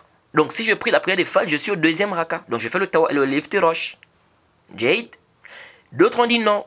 C'est vrai, je suis au deuxième raka, mais je suis au dernier raka. On a dit quand il était au dernier, il faisait le tawarruk. Donc ici, je suis au dernier, je fais le tawarruk. Je ne sais pas si vous voyez un peu le khilaf. C'est-à-dire, ceux qui ont dit qu'on fait l'iftirosh à la prière des Fajr, par exemple, parce qu'il n'y a que deux rakas. Ils ont dit, le hadith nous a dit ici, lorsqu'il était au deuxième raka, il faisait l'iftirosh. Donc on fait l'iftirosh au deuxième raka. D'autres ont dit non. Le hadith aussi nous dit que lorsqu'il était au dernier raka, il faisait le tawarruk. Donc là, c'est vrai que c'est deux rakas, mais je suis au dernier raka, puisqu'il n'y a que deux rakas après les Fajr. Donc je fais le tawarruk. C'est pourquoi l'imam Shafi'i, lui, il a dit quoi? Lui, il a pris l'avis qu'on fait le tawarruk au dernier, à la prière des Fajr. On fait le tawarruk. Et l'imam Ahmed, lui, il a dit non, on fait l'iftirosh à la prière de Fajr. Parce qu'il dit, on a dit quand il était au deuxième raka. Donc nous aussi, on est au deuxième raka. Mais ce qui est juste, al-rajih, al-sahih, c'est quoi? C'est que on fait l'iftirosh dans toute la prière, sauf au quatrième raka. Sauf lorsqu'on est dans une prière où il y a 4 rakas. Ça veut dire quoi? Ça veut dire quand on est dans une prière où il y a 2 rakas, ou une prière où il y a 3 rakas comme la prière des Maghrib, on fait l'iftirosh. Lorsque tu arrives au premier tashahhud, tu fais l'iftirosh. Au dernier tashahhud, tu fais l'iftirosh. Sauf dans une prière où on a 4 rakas. Dans une prière où on a 4 rakas, le premier tashahhud, tu fais l'iftirosh. Mais le dernier raka, tu fais le tawarruk. Donc on ne fait le tawarruk que dans une prière où il y a 4 rakas et au dernier tashahhud. Je ne sais pas si vous avez compris. C'est-à-dire que dans toute la prière, tu ne fais que l'iftirosh. Sauf au dernier raka d'une prière où il y a 4 rakas, là tu fais le tawarruk. Pourquoi? Le dalil c'est quoi? C'est que c'était rapporté d'Ibn Omar dans le Sahih al-Bukhari. Ibn Omar a dit Innama sunnatu as-salat an tansib rijlaka al-yumna wa tathni al-yusra. Ibn Omar dit la sunna dans la prière, c'est que tu t'asseyes sur ton pied gauche et que tu tendes le pied droit au sol. Les orteils doivent être en direction de la qibla. C'est-à-dire l'iftirosh en fait. Ça c'est l'iftirosh. Jade. Il dit la sunna dans la prière c'est l'iftirosh. Ça c'est général donc. Ça veut dire que dans la prière on doit faire l'iftirosh. Puisque Ibn Omar dit la sunna dans la prière c'est l'iftirosh. Donc c'est l'iftirosh ici. Jade. Ça veut dire que la sunna du prophète c'était quoi? C'était l'iftirosh dans la prière. Et on a aussi une autre version de Nasa'i. Jade. De Ahmed. Où le compagnon a dit صليت خلف رسول الله صلى الله عليه وسلم فلما قعد وتشهد وافترش قدمه اليسرى على الأرض وجلس عليها. Il dit lorsque le prophète s'est assis pour faire le tashahhud, il a fait l'iftirosh. Ici le rapporteur n'a pas fait la différence entre il a fait ça où? Au premier tashahhud ou bien au dernier tashahhud. Donc ça nous montre ici que l'iftirosh on le fait dans toute la prière, sauf, comme on a dit, une prière où il y a 4 rakas au dernier raka. Maintenant, comment répondre au hadith là? Parce que ça embrouille beaucoup des étudiants. Ils disent, mais comment on va faire? Puisqu'on a dit quand le prophète était au deuxième raka, il faisait l'iftirosh. Lorsqu'il était au dernier raka, il faisait le tawarruk. Mais dans la prière de Maghrib, ou bien dans la prière de Subh, de Fajr, c'est vrai, non seulement je suis au deuxième raka, mais je suis aussi au dernier. Maintenant, je fais comment? Ici, là, ce qui est juste, c'est que Abu Humayd as-Sa'idi, lorsqu'il a fait la description de cette prière-là, il parlait d'une prière de 4 rakas. C'est pourquoi il a dit lorsqu'il était au deuxième raka, il faisait l'iftirosh, et lorsqu'il était au dernier raka, il faisait le tawarruk.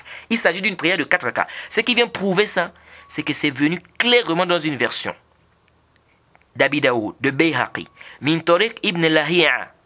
Ibn Lahiya qui a rapporté, Ibn Lahiya qui est dans la chaîne de transmission, et Ibn Lahiya, comme vous connaissez, ses livres se sont brûlés, il a été éprouvé, et il avait eu des problèmes au niveau de sa mémorisation. Mais il n'est pas le seul qui a rapporté ça. L'a suivi Layth ibn Sa'd. Layth ibn Sa'd a suivi Ibn Lahiya. Donc ça montre quoi? Ça montre ici que ce hadith se renforce, ça devient hadith Hassan li ghayrihi. C'est pourquoi ça a été authentifié par le Cheikh Al-Albani et beaucoup des savants des hadiths. Il a dit quoi? Il a dit فإذا كان في الرابع أفضى بوركه بوركه اليسرى إلى الأرض وأخرج قدميه من ناحية واحدة. Ça c'est une manière encore de faire le tawarruk. Il a dit lorsque le prophète Mohammed sallallahu alayhi wa sallam était au quatrième. Ça c'est le même hadith, c'est Abu Humayd al-Sa'idi, le même compagnon qui rapporte ce même hadith là. Il dit lorsque le prophète était au quatrième raka. Ça va nous dire quoi ici? Ça veut dire que la version qui dit au dernier ici, il s'agit du quatrième raka. Donc c'est lorsqu'on est au quatrième raka qu'on fait le tawarruk. Quand on est au troisième raka, comme la prière des Maghrib, ou au deuxième raka, ici là comme la prière des Fajr, ou bien la prière, les autres prières, ici on fait l'iftirosh. Donc l'iftirosh on le fait partout dans tous les tashahhud de la prière, sauf au dernier raka on fait le tawarruk. Parce que le dalil ici prouve clairement. Il dit lorsqu'il était au quatrième raka, n'est-ce pas, il plaçait sa hanche au sol, au niveau de sa hanche gauche au niveau du sol. Et il faisait sortir les deux pieds dans un seul endroit. Voilà une autre manière de faire le tawarruk que beaucoup de gens ne font pas. Parmi les façons de faire le tawarruk, c'est quoi? Tu t'assois, c'est-à-dire tu prends la hanche, tu la mets au niveau du côté, tu t'assois en fait du côté de la hanche gauche. C'est-à-dire tu t'assois au sol. Et tu prends les deux pieds, tes deux pieds, tu les fais sortir un seul côté. Tu fais sortir un seul côté, c'est-à-dire tu vas prendre le pied gauche, tu le fais rentrer, comme on a dit, sous le pied droit, sur le tibia du pied droit. Et donc de là, le pied, le pied droit, tu le places au sol, tu le déposes au sol, sans pour autant le tendre, comme on a dit, concernant la première façon de faire le tawarruk. Sans pour autant quoi? Le tendre et les orteils en direction de la qibla. Donc, ça veut dire que tes deux pieds vont être dans la même direction. Tu fais rentrer le pied, je reprends, tu fais rentrer le pied gauche sous le tibia, n'est-ce pas? Ou bien sur le pied droit. Et le pied droit, tu le déposes tranquillement au sol. Il doit être dans la même direction que le pied gauche. Parce que le pied gauche, tu vas le faire ressortir de l'autre côté, n'est-ce pas? Du côté droit. Alors ce pied droit là aussi, il doit regarder la même direction que qui? Que le pied gauche que tu as fait entrer sous le pied droit. Ça c'est une façon de faire le tawarruk que beaucoup de gens ne font pas. Donc ça nous montre aisément ici quoi? Que le tawarruk, on le fait juste au quatrième raka. Je répète, juste au quatrième raka, c'est là où on fait le tawarruk. Si tu es au deuxième raka, tu fais le tashahhud au deuxième raka. Ou bien si tu fais le tashahhud dans une prière où il y a trois rakas comme la prière des Maghrib, tu fais l'iftirosh. Donc l'iftirosh on le fait partout dans la prière, sauf au quatrième raka. J'ai dit bien au quatrième raka. Donc celui-là est une prière des 4 rakas. À ce moment tu fais quoi? Ce qu'on appelle le tawarruk. Il y a aussi une autre façon de faire le tawarruk que beaucoup de gens ignorent. C'est quoi? Et c'est venu dans le Sahih Muslim. Ce hadith est venu dans le Sahih Muslim. J'ai dit bien, ça c'est une sunna que beaucoup de gens ne font pas. Et pourtant c'est venu dans la sunna. C'est venu dans le Sahih Muslim, le hadith d'Abdullah ibn Zubayr. قال كان رسول الله صلى الله عليه وسلم إذا قعد في صلاته جعل قدمه اليسرى بين فخذه وساقه وفرش قدمه اليمنى ووضع يده اليسرى على ركبتيه أو ركبتيه اليسرى على ركبته اليسرى ووضع يده اليمنى على فخذه اليمنى وأشار بأصابعه. Ça c'est une description que beaucoup de gens ne font pas. Et vraiment c'est une sunna qu'on doit faire revivre. Tu trouves très peu de gens qui le font. Ça c'est une autre façon de faire le tawarruk. C'est quoi? C'est bien dans le Sahih Muslim, le hadith d'Abdullah ibn Zubayr. Dans le Sahih Muslim, dans c'est un hadith authentique sans débat. Il dit lorsque le prophète Mohammed s'asseyait dans sa prière, il mettait son pied gauche entre sa cuisse et son sac, et son tibia, ou le genou, si on peut dire ainsi. Et il plaçait le pied droit, muftarishan, c'est-à-dire au sol. Il plaçait ça au sol, comme on fait l'iftirosh. Et il mettait sa main droite, et sa main gauche sur le genou gauche, et sa main droite sur sa cuisse droite, et sa cuisse droite, et il faisait signe, n'est-ce pas, de ses doigts, ou bien de son doigt. Bi usbu'ihi, pardon, j'ai dit asabihi, bi usbu'ihi. Il faisait signe de son doigt. Ça, c'est parmi aussi les sifat. Lorsque tu es assis dans le tashahhud, parmi les sifat, il est permis de mettre la main sur le genou gauche. Ta main gauche, tu déposes la main gauche sur le genou gauche. Comme tu peux aussi déposer la main gauche sur la cuisse gauche. C'est venu dans la sunna comme ça.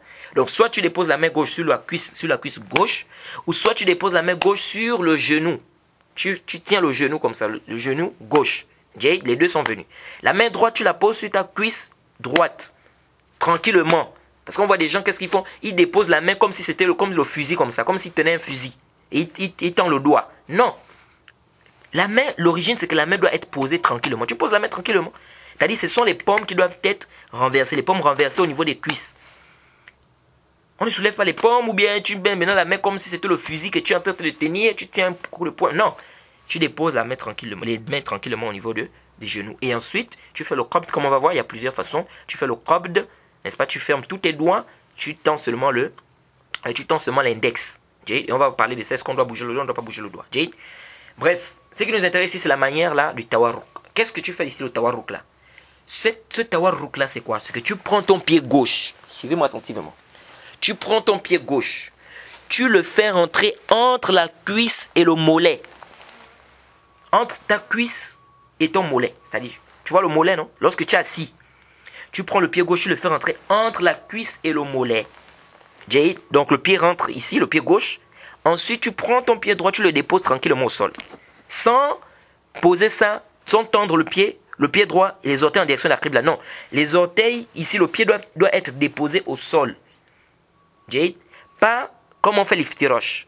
Tu dois faire ça en fait comme le tawarruk que j'ai expliqué tout à l'heure là. C'est-à-dire que le pied droit, plutôt j'ai dit le pied gauche. Le pied droit il doit être quoi? Il doit être posé.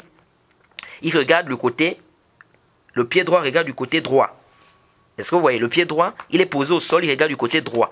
Et le pied gauche, tu le fais rentrer sous le mollet, entre le mollet et la cuisse. Entre ton mollet et ta cuisse, tu le fais rentrer là-bas. Donc ça là on appelle ça l'iftirosh. L'imam Nawawi dans son Sharh de Sahih Muslim, il dit l'iftirosh, ce qui est connu, et le tawarruk, ce qui est connu, c'est que quand on pose le pied au sol, le pied droit doit être tendu et les orteils en direction de la qibla. Non, ça c'est pas sahih. Pourquoi? C'est vrai, c'est venu, c'est ce qui est connu dans le tawarruk, mais quel tawarruk? Dans la première description du tawarruk. Mais il y a trois façons de faire le tawarruk. Ce tawarruk qui est venu dans le hadith d'Abdullah ibn Zubayr, c'est différent de le premier tawarruk qu'on a d'abord expliqué. Celui-là, il n'a pas dit ici que le pied était tendu, les orteils en direction de la qibla. Ici, tu déposes le pied tranquillement au sol, comme si tu faisais l'iftirosh. C'est-à-dire que tu mets le pied au sol, tu l'allonges au sol. Donc ce pied droit, il doit regarder quoi? Le côté droit. Il doit être en direction du côté. Donc tous les orteils vont regarder le côté droit. Est-ce que vous suivez? Tous les orteils vont être du côté droit, ils vont regarder le côté droit. Contrairement quand on fait la première description du tawarruk, on a dit quoi? Que les orteils, le pied doit être tendu au sol et tu plies le pied comme ça, ou les orteils comme ça. Les orteils doivent regarder quoi? La qibla. Donc il y a trois façons de faire le tawarruk. On reprend. Première façon, c'est quoi? C'est que tu fais entrer le pied gauche sous le pied droit, n'est-ce pas? Et tu mets le pied droit, n'est-ce pas, tendu. N'est-ce pas? Tu plies les orteils comme ça. Les orteils doivent regarder la direction de la qibla. Ça, c'est la première façon. Deuxième façon de faire le tawarruk. Tu prends ton pied gauche, tu le fais rentrer sous le pied droit. N'est-ce pas? Et le pied droit, tu ne mets pas ça, tu ne le tends pas les orteils en direction de la qibla, mais tu le mets au sol. Tu le déposes au sol, dans ce sens qu'il regarde le côté droit. Ça, c'est la deuxième. Troisième façon, tu prends le pied gauche, tu le fais rentrer entre le mollet et la cuisse. Et de là, tu t'assois sur ton côté gauche, bien évidemment, tu mets la fesse au sol, et ensuite, le pied gauche, il doit être déposé au sol, il regarde le côté droit. Il regarde le côté droit, c'est-à-dire les orteils regardent le côté droit, ce n'est pas tendu en direction vers la qibla. Donc voilà les trois façons dont on s'assoit dans la prière. Et la troisième façon, elle est un peu difficile, surtout pour les gens qui sont un peu gros, n'est-ce pas? C'est un peu difficile dans la prière. Mais de temps en temps, surtout celui qui est mince, il peut facilement faire ça. Celui qui est mince, il peut facilement faire ça dans la prière. Donc voilà un peu les trois façons de faire quoi? De faire le tawarruk dans la prière. Donc on revient pour dire ceci, que le tawarruk, tu le fais, tu ne le fais que quoi? Que au quatrième raka'a. Alors, donc ensuite on a ce qu'on appelle, comme j'ai dit ici, on a le fait de pointer le doigt et de faire le tashahhud. On va revenir sur la mas'ala du doigt Hein, je pense que je vais remettre ça au dernier cours parce qu'il y a beaucoup de choses à dire là-bas. Alors, après avoir fait ton tashahhud, il y a le salam, le taslim. Et le taslim, ça fait partie des piliers de la prière. Comme le prophète a dit, tahrimuha takbir wa tahliluha taslim. Donc ce qui te rend licite, ce qui était illicite pour toi pendant que tu étais dans la prière, c'est quoi? C'est le taslim. Donc c'est le fait de faire le taslim. Il y a aussi des bid'ah que les gens amènent dans le truc du taslim. Vous voyez les gens quand ils font le salam, hein, et certains imams, ils font le salam comme s'ils faisaient le tajwid. Ils tirent même. Assalamu alaikum wa rahmatullah. Assalamu alaikum wa rahmatullah. Là, ça c'est quoi, c'est ça? Le salam, tu fais Assalamu alaikum wa rahmatullahi. Assalamu alaikum wa rahmatullahi. C'est fini. C'est quoi encore cette histoire de Assalam? On tire même là, on ne doit pas tirer. Ça vient d'où ça? C'est pas c'est pas le Coran que tu es en train de lire ici pour amener le tajwid ici. Et d'autres même, le premier salam, ça a une façon, le deuxième a une autre façon. Il va peut-être commencer Assalamu alaikum wa rahmatullah. Assalamu alaikum wa rahmatullah. Donc, c'est-à-dire, le premier salam, il y a une manière, hein, ça a une manière, le deuxième a une autre manière. Mais c'est quoi tout ça? C'est la même chose avec les takbirot là. Vous allez voir que depuis le début, il y a une manière de faire le takbir. Mais le dernier takbir, quand on revient du sujoud, Allahu Akbar. Non. Vous pouvez voir des imams vraiment, ils tirent, même le takbir là. Ils tirent Allahu Akbar. C'est comment? Tout ça, c'est quoi? C'est pas venu dans la sunna, c'est des bid'ah. C'est pas venu dans la sunna du prophète Mohammed sallallahu alayhi wa sallam. Il n'y a pas à tirer ici, il n'y a pas de mad'ari ni soukoun pour tirer ici. C'est pourquoi, même dans la zan, vous voyez ça. Dans la zan, je pense qu'on a même détaillé ça dans nos cours quand on a détaillé le chapitre de la zan. On a parlé de ça. Que les gens qui font la zan là aujourd'hui, vous allez voir beaucoup de gens, c'est quoi? Allahu Akbar, Allahu Akbar. Mais c'est quoi le Allah? Tu tires pourquoi, mon frère? Est-ce que s'il y a un mad? Mad de tabi'i. Ici, il n'y a pas de mad arin li soukoun. Si je dis Alamin, oui. Mais ici, là, tu dis Allah, tu vas continuer, tu dis Allah. Pourquoi tu tires Allah? Tu tires ici, pourquoi, mon frère? C'est Allahu Akbar. C'est fini. Allahu Akbar. C'est fini. Donc, le salam ici, il n'y a pas à faire le salam comme si on était en train de chantonner ou quoi. Assalamu alaikum wa rahmatullah. Non. Tout ça là, c'est des takalufat. C'est pas bien dans la sunna. On a dit le prophète faisait le salam à droite, puis à gauche. Donc tu fais tranquillement ton salam. Assalamu alaikum wa rahmatullahi. Assalamu alaikum wa rahmatullahi. C'est fini. Jade. Une autre erreur que beaucoup de gens font. Beaucoup de gens, vous allez voir ça, beaucoup des imams dans des prières, ils font ça. Et aussi, je profite à rappeler que le dalil, c'est pas tel imam fait.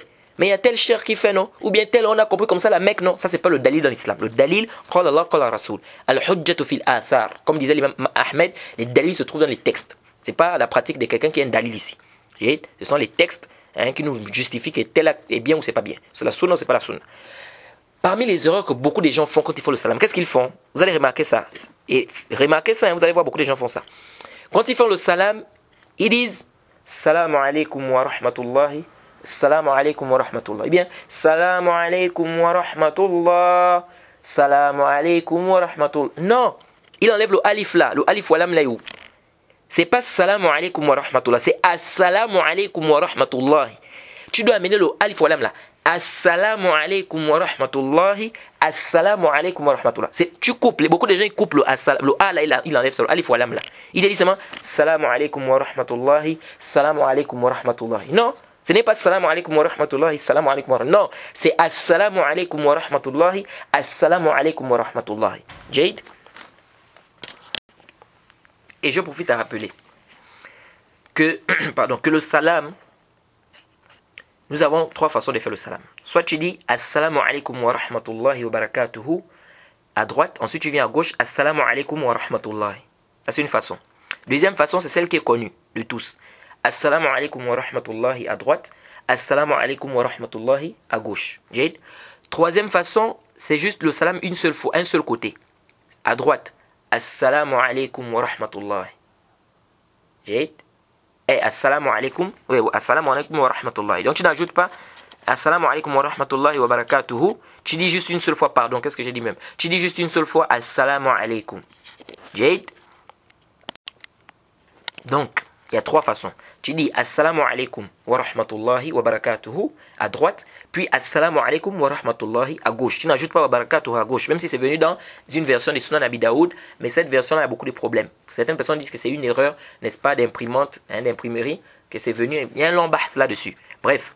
Ici, tu dis Assalamu alaikum wa rahmatullahi wa barakatuhu à droite, puis tu dis Assalamu alaikum wa rahmatullahi à gauche. Ou bien tu dis Assalamu alaikum wa rahmatullahi à droite, comme tu viens aussi à gauche, Assalamu alaikum wa rahmatullahi à gauche. Ou bien tu dis seulement Assalamu alaikum, un peu au niveau de la droite. Aussi, il y a certains savants avec l'imam Nawawi. Il dit quoi? Parce qu'il y a un hadith qui est venu qui dit que le prophète a fait le salam juste devant lui. Assalamu alaikum. Il a fait un seul salam devant lui. Et on va voir ici, c'est un bahth. Est-ce que les deux salams, c'est une obligation, c'est un pilier, oui ou non? Ou bien un seul salam suffit? L'imam Nawawi dit quoi? Rahimahullah. Il dit dans le Sharh Sunnah, Sharh de Sahih Muslim, il dit, si tu commences le salam à gauche, ensuite tu prends à droite, est-ce que la prière est acceptée? L'imam Nawawi dit oui. Ou bien que tu fasses les deux à droite, ou bien les deux à gauche, ou bien que tu fasses les deux même devant toi seulement, sans bouger à droite et à gauche. Il dit ici, tout ça là, la prière est valide. Mais sauf que tu as fait quoi? Tu as laissé là la sunna. Jade. Alors, je reviens ici pour dire ceci concernant le salam. Nous avons, comme j'ai dit là tout à l'heure, trois types de salam. Et aussi, les savants ont divergé sur le salam. La majorité des savants, ils ont dit le salam, c'est un pilier. Le taslim, c'est quoi? C'est un pilier de dire ça dans la prière. C'est un pilier. Donc, ça veut dire que si tu ne dis pas ça, la prière est nulle. L'imam Abu Hanifa, il dit non, c'est pas un pilier. Comme vous allez voir certains Hanafi, ils sortent de la prière sans faire le taslim. Cette parole, elle n'est pas acceptée, elle est fausse. Pourquoi? Parce que les textes sont clairs, ça vient contredire clairement les nusus. Le texte est clair. On a bien dit le hadith d'Ali ibn Abi Talib, que ce qui rend licite, ce qui t'était interdit dans la prière, c'est quoi? C'est le salam. Donc il faut faire le salam, il faut faire le taslim. Donc c'est un pilier. Contrairement à l'avis de l'imam Abu Hanifa. D'autres savants disent le premier taslim c'est wajib. Le deuxième n'est pas wajib. Ça c'est l'avis de la majorité des savants. Et d'autres ont dit les deux taslim sont wajib. Donc les deux, il faut amener les deux. Assalamu alaikum wa rahmatullahi. Assalamu alaikum wa rahmatullahi. Il faut amener les deux. Et d'autres ont même dit que le premier taslim c'est obligatoire. Le deuxième n'est même pas mustahab. Mais ce qui est juste c'est quoi? C'est que ce qui est un pilier c'est le premier taslim. Le deuxième n'est pas obligatoire. Ce qui est obligatoire, c'est juste de faire le premier salam. Le deuxième n'est pas quoi? Obligatoire. Il y a plusieurs textes qui sont venus dire que le prophète a fait un seul taslim, un seul salam. Mais tous ces textes-là, il y a des problèmes au niveau de la chaîne de transmission. Beaucoup de savants tels que l'imam Ibn al-Qayyim, Ibn Qayyim al-Jawziyya, il a rendu ça faible. Mais il y a des hadiths qui sont authentiques parmi ces hadiths. Parmi lesquels, le hadith qui est venu d'Ad-Darakutni, le hadith d'Ata. Ibn Abi Maymouna, qui rapporte de son papa, qui rapporte de Hassan al-Basri, qui rapporte de Samura. أن النبي صلى الله عليه وسلم كان يسلم مرة واحدة في الصلاة قبل وجهه. فإذا سلم عن يمينه سلم عن يساره. Il dit le prophète saluait une seule fois dans sa prière devant lui. Et lorsqu'il saluait à droite, il saluait aussi à gauche. Ce hadith, certains savants ont dérivé ce hadith pour deux choses. Ils ont dit premièrement, Ata ibn Abi Maymouna là, il a des problèmes. C'est un rapporteur qui a des problèmes.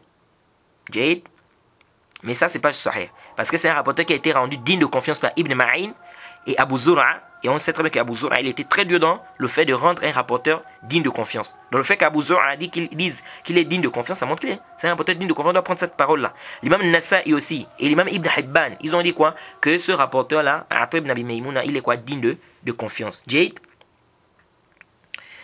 Et aussi Al-Hassan al-Basri, ils ont dit Al-Hassan al-Basri n'a pas entendu de Samura sauf un seul hadith, le hadith d'Aqiqa. Bon, est-ce que Al-Hassan al-Basri l'a entendu de Samura? C'est un long khilaf là-bas entre les savants des hadiths. Certains disent qu'il n'a rien entendu de lui, d'autres disent qu'il a entendu un seul hadith, d'autres disent comme ça qu'il a entendu beaucoup de paroles. Mais ici, ce qui est juste, c'est que ce hadith, Al-Hassan al-Basri, il a pris ça du livre de Samura. Il a pris ça de quoi?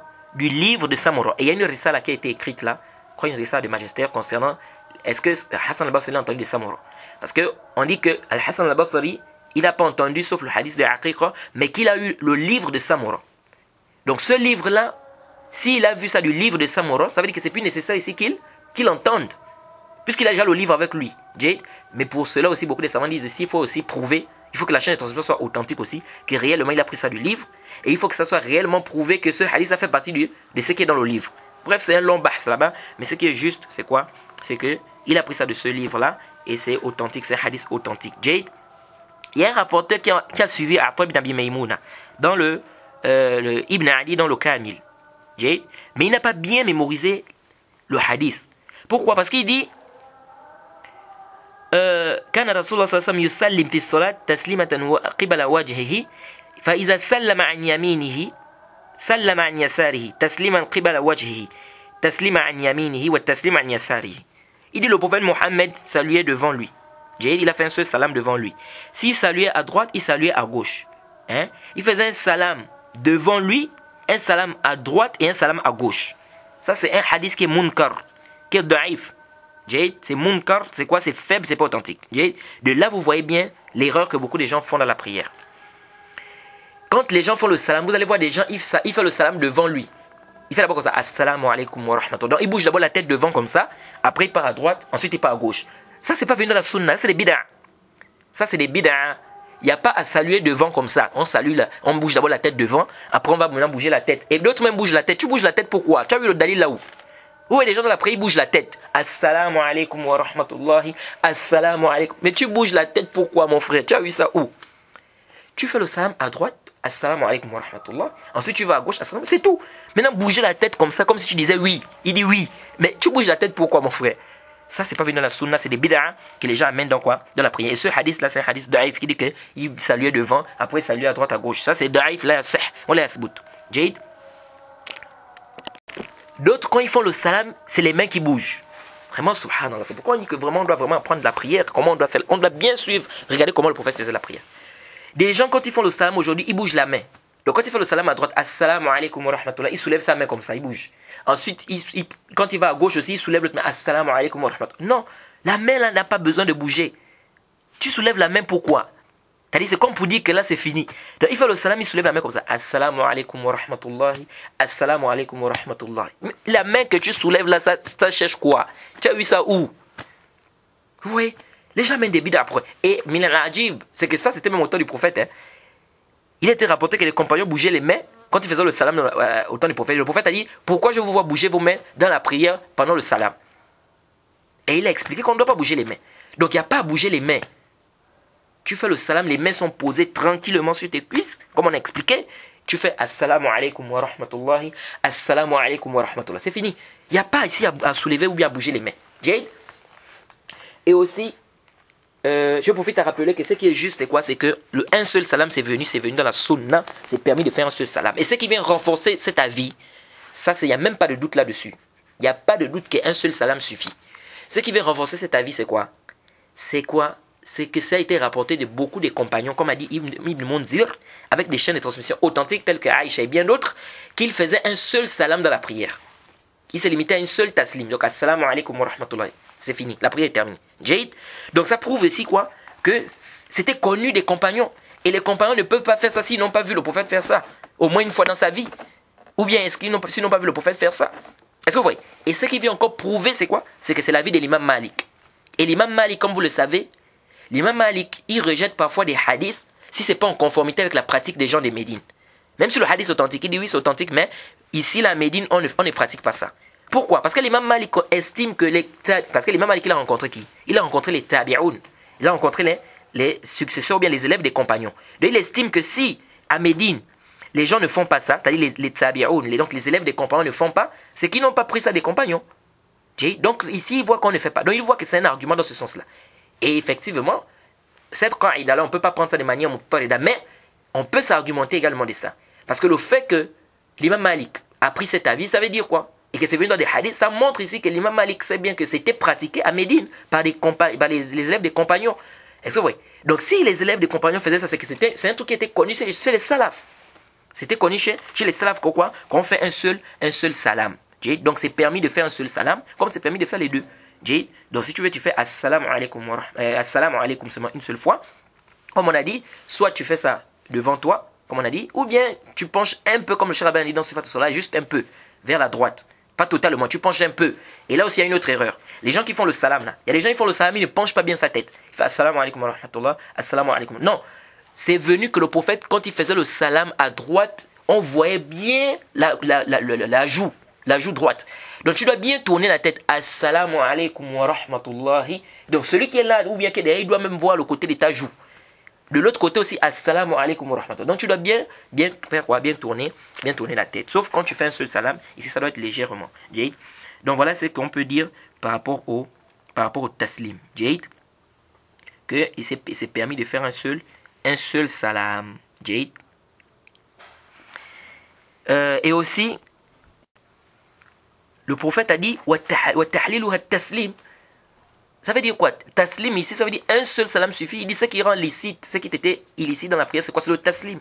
Il n'a pas dit ici deux. Il a dit le taslim. Donc si j'ai fait assalamu alaikum, c'est fini, j'ai fait le taslim. Si je te dis aujourd'hui, salim ala fulan, salut tel, et que tu dis à la personne assalamu alaikum, tu n'as pas fait le taslim, tu as fait.